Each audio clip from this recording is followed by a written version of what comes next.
تبارك الذي جعل في السماء بروجا وجعل فيها سراجا وقمرا منيرا وهو الذي جعل الليل والنهار خلفة لمن أراد أن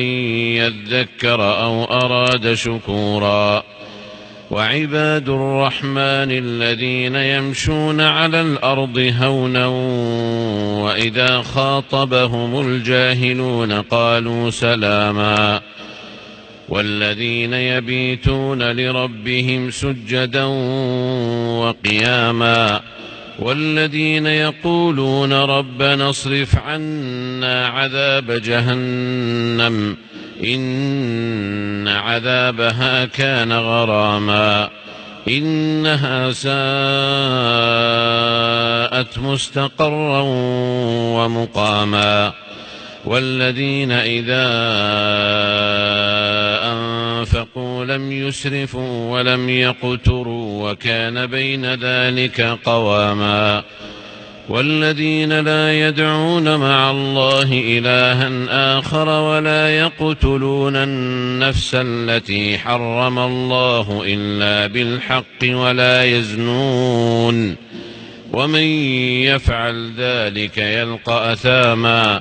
يضاعف له العذاب يوم القيامة ويخلد فيه مهانا إلا من تاب وآمن وعمل عملا صالحا فأولئك يبدل الله سيئاتهم حسنات وكان الله غفورا رحيما ومن تاب وعمل صالحا فإنه يتوب إلى الله متابا والذين لا يشهدون الزور وإذا مروا باللغو مروا كراما والذين إذا ذكروا بآيات ربهم لم يخروا عليها صما وعميانا والذين يقولون ربنا هب لنا من أزواجنا وذرياتنا قرة أعين واجعلنا للمتقين إماما أولئك يجزون الغرفة بما صبروا ويلقون فيها تحية وسلاما خالدين فيها حسنت مستقرا ومقاما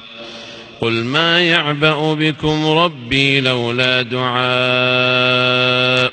فقد كذبتم فسوف يكون لزاما.